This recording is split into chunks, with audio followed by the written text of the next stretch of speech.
Hey guys, this is VEVOR's pull ladder. Let's go ahead and open this up, show you guys what you get in the package. They also call it a dock ladder, but you guys can use this for, any project that you want. I've seen people use these for tons of different things.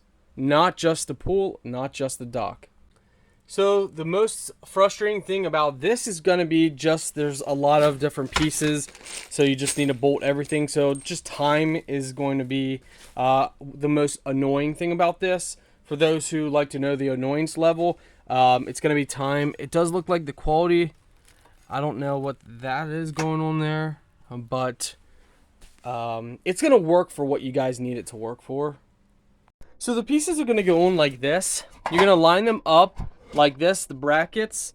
I recommend lining each step up before you put the bolts in. And remember, before you put the bolts in, put this down over.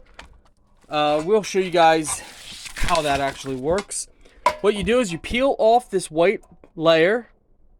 Well, you know what, let's show you. Peel this layer off, stick it down on here, line up the holes, stick it down on, then you put the bolts down through.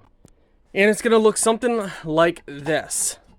So you're going to put your bolts down through the bracket, and you're just going to do that for the whole thing. So you're just going to place it on like this with your bolts in, and then you can line it up. Great multiple use.